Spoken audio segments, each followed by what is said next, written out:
നമസ്കാരം. വേദിയും സദസ്സും അലങ്കരിച്ചിരിക്കുന്ന ആദരണീയരെ, ഗുരുജനങ്ങളെ, സുഹൃത്തുക്കളെ, ഒരുപാട് സന്തോഷം.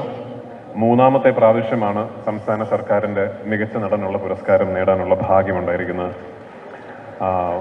ഒരു കൗതുകം എന്തെന്നാൽ ശ്രീ ജെ സി ഡാനിയലിൻ്റെ പേരിലുള്ള life time achievement award Shaji സാറിന് കൊടുക്കുന്ന ഈ വേദിയിൽ ഇതിൻ്റെ മുൻപിലത്തെ പ്രാവശ്യം എനിക്ക് അവാർഡ് കിട്ടിയപ്പോൾ ഞാൻ ശ്രീ ജെ സി ഡാനിയലായിട്ടാണ് അഭിനയിച്ചത് ആ സിനിമയ്ക്ക്.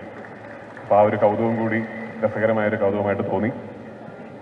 ആടുജീവിതം എന്ന സിനിമ എന്നെ സംബന്ധിച്ചിടത്തോളം വളരെ വളരെ സ്പെഷ്യലാണ്. ഒരു ആർട്ടിസ്റ്റ് അല്ലെങ്കിൽ ഒരു നടനെ സംബന്ധിച്ചിടത്തോളം കരിയറിൽ അല്ലെങ്കിൽ ജീവിതത്തിൽ ഒരുപക്ഷെ ഒരിക്കൽ മാത്രം സംഭവിക്കുന്ന ഒരു അത്ഭുതമായിട്ടാണ് ഞാൻ അത്തരം ഒരു സിനിമയെ കാണുന്നത്.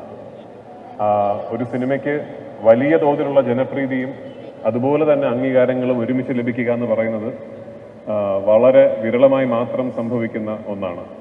അതിന് ഞാൻ ആദ്യം നന്ദി പറയേണ്ടത് ആ സിനിമയുടെ എല്ലാമായ ബ്ലെസ് ചേട്ടനാണ്.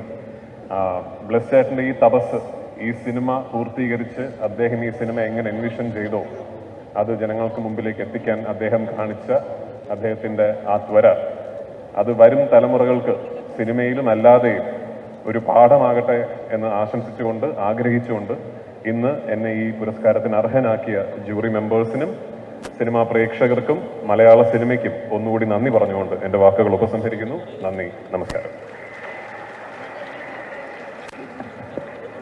Hearty congratulations Shri Prithviraj Sukumaran. മൂന്നാം തവണ ജേതാവിന് ശേഷം ഇനി വേദിയിലെത്തുന്നു 6ാം തവണ മികച്ച നടിക്കുള്ള കേരള സംസ്ഥാന ചലച്ചിത്ര അവാർഡ് നേടിയ നമ്മുടെ ഏറ്റവും പ്രിയങ്കരിയായ